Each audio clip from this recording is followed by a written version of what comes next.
जब भिक्षावृत्ति करने जाते श्री सुदामा जी,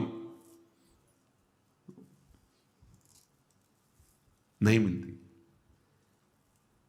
कोई विशेष उदार होते हैं जो देते हैं, नहीं प्राय बड़ी मुश्किल होती है। जैसे गांव में भी हैं तो सब उदार ही थोड़ी होते हैं।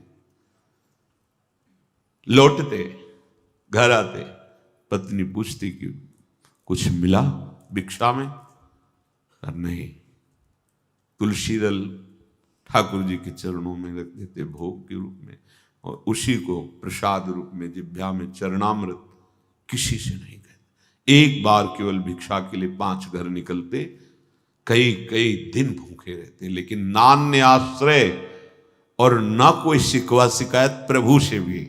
बलिहारी इनके चल। एक दिन उनकी पत्नी ने कहा कि हम आप तो सह सकते हैं, बच्चे इनके प्राण निकल जाएंगे भूख से, कुछ तो उपाय करो।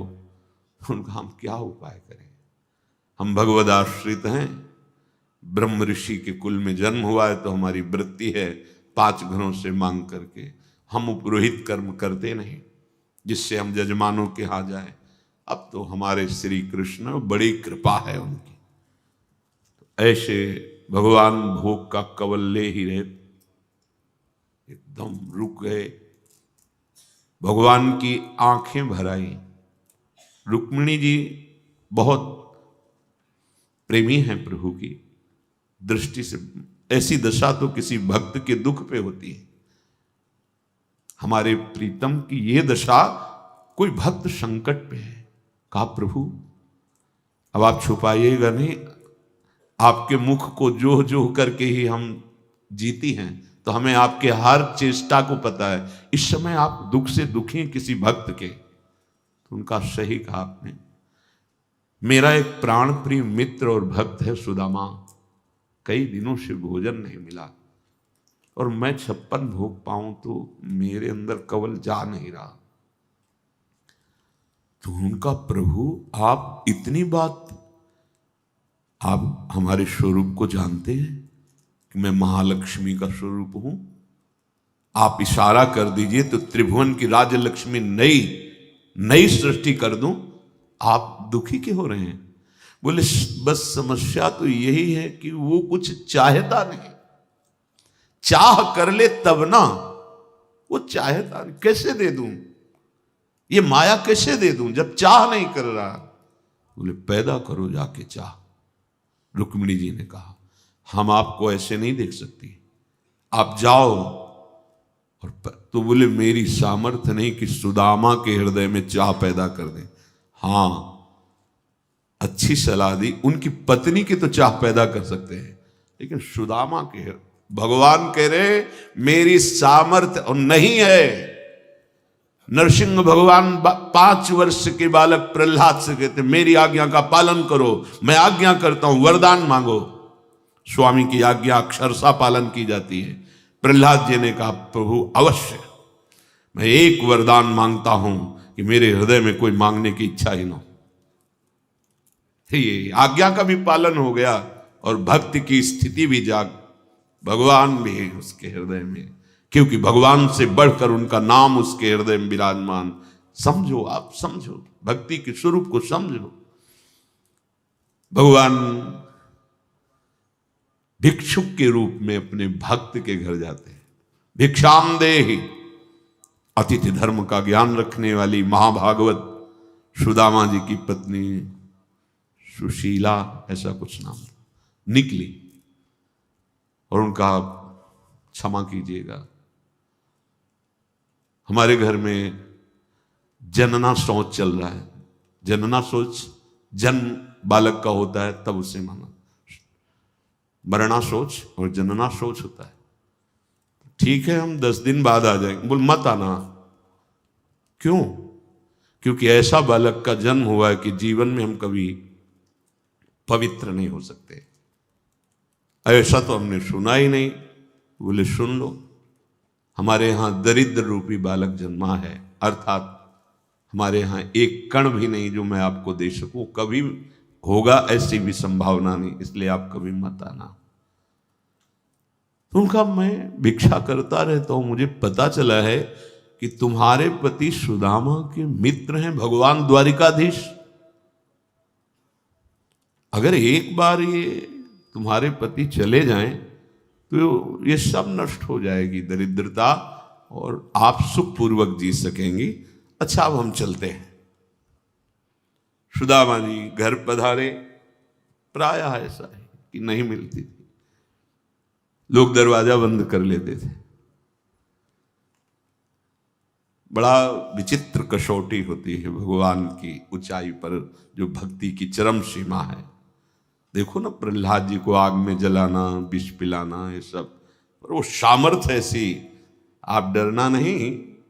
जो जितना बड़ा योद्धा होता है वैसे ही उसके सामने विपक्ष रखा जाता है। आप लोग इतने बड़े योद्धा नहीं हैं कि आप डरे। आपको डरने की जरूरत नहीं है कि भगवान ऐसी परीक्षा लेंगे। सामर्थ्य अपने भक्तों की वो दर्शन कराते, नहीं तो हम उनके कैसे गुण गाते। सुदामा जी की पत्नी ने कहा कि कोई एक भिक्षुक आया था, वो बोला कि द्वारिकाधीश आपके मित्र हैं? तो उनका मित्र का प्राण है, जीवन है, आत्मा है, सर्वस्व है वो तो। फिर भी आपकी गरीबी उनको पता है। आप जाओ, एक बार जाओ, कुछ दे देंगे तो बच्चों का पोषण हो जाए। कभी नहीं जाऊंगा, इस बात के लिए तो कभी नहीं जाऊंगा, उनसे भी नहीं कहूंगा, नहीं नहीं, ये कभी नहीं हो सकता। बहुत प्रवीण थी सुशीला जी। उन्होंने कहा कि यदि आप दर्शन के निमित्त, उन्होंने सोचा जाएंगे तो कुछ न कुछ तो दे ही देंगे, दर्शन के निमित्त।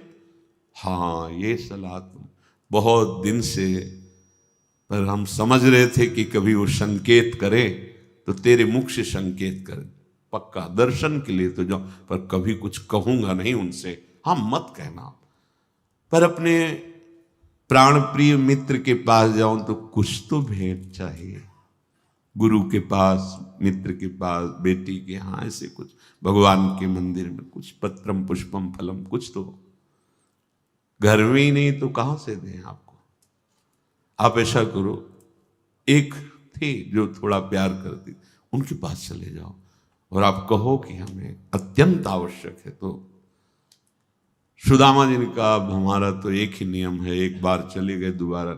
उनकी पत्नी गई और उनसे कहा, सखी कभी ऐसा अवसर मिला तो वापस कर देंगे आपको, कुछ हमें दे दो। हमारे पति द्वारिकाधीश उनके मित्र हैं, मिलने जा रहे हैं।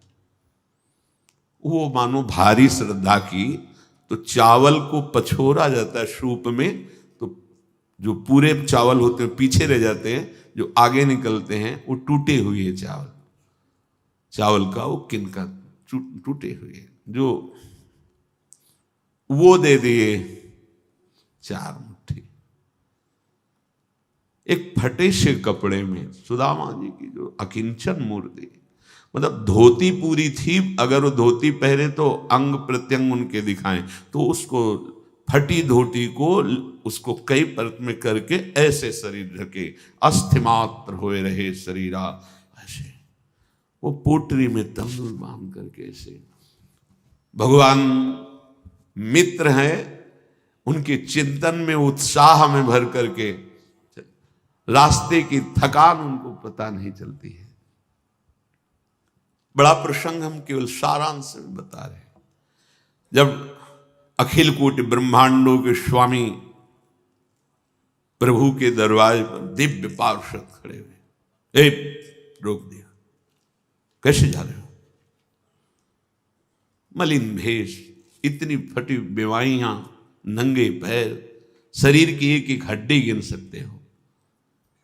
उन्होंने कहा कि मुझे मत रोको, मेरे प्राण प्यारे मित्र हैं कृष्ण, ऐसे हमारे स्वामी का नाम यहां नहीं लिया जाता।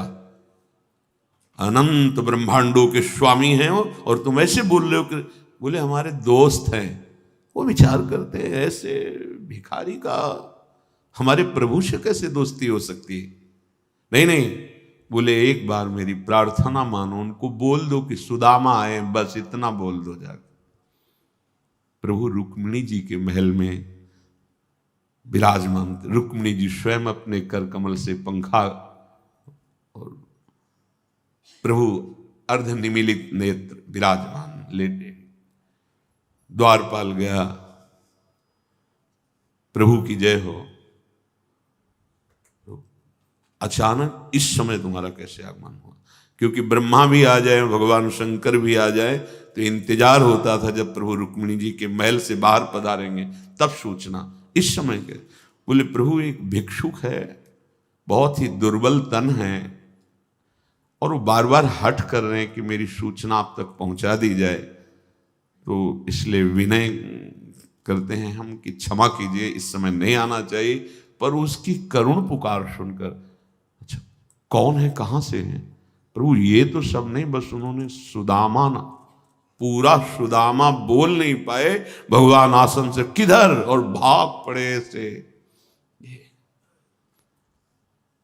सब आश्चर्यचकित पदाधिकारी हो रहे हैं जो भगवत पार्षद, क्या है ये और क्या है ये। दौड़ के प्रभु आए, जैसे बहुत समय से बिछड़े हुए पुत्र से अपने पिता मिलते हैं, ऐसे दौड़ के सुदामा को। सुदामा जी बहुत संकोच में है कि मेरी हड्डियां इनके सुकुमार शरीर पर चुभ रही होंगी। वो ऐसे भगवान ऐसी अगवानी तो ब्रह्मा जी की भी नहीं की, भगवान शंकर की भी नहीं की, जैसी सुदामा जी। कहां बैठा ला जाके? रुक्मिणी जी के महल में, उस पलंग पर जिस पलंग के दर्शन भी नहीं हो सकते बड़े बड़े योगियों को, डेहरी की प्रणाम करके ही वापस होना, उस पलंग पे सुदामा जी बैठे। भगवान स्वयं थाल लाते हैं, चरण स्वयं अपने कर कमल से। ये वो है, ध्येयम सदा परिभवग्नम अभीष्ट दोहम तीर्थास्पदम शिव विरंच नुतम शरण।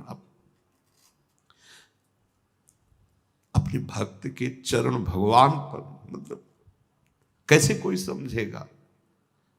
दास हैं, दास के प्रति कितना प्यार, स्वयं दासता भगवान का चरण, पीतांबर भगवान उससे पोंछ रहे हैं।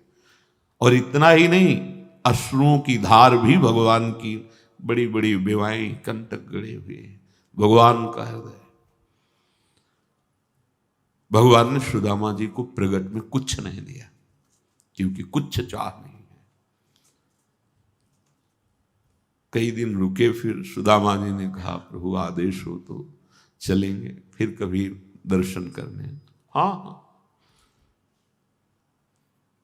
ऐसे भगवान चलते हैं रास्ते, आप इधर चले जाना, फिर वहां से ऐसे मुड़ जाना, और देखो ये जो नई पोशाक पहनाई है इसको उतारना, क्योंकि रास्ते में चोर आदि मिलेंगे, वही अपनी पोशाक को।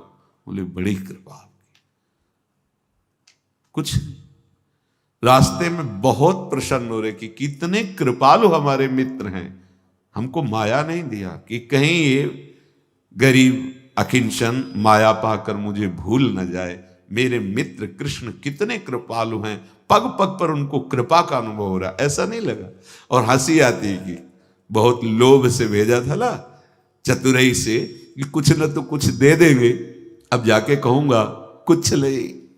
तो बहुत प्रवीण बनती थी ना, अपनी पत्नी के लिए कहते और अपने लिए कहते, बड़ी कृपा की जो मुझ अकिंचन को कुछ नहीं दिया, नहीं तो उनको मैं भूल जाता।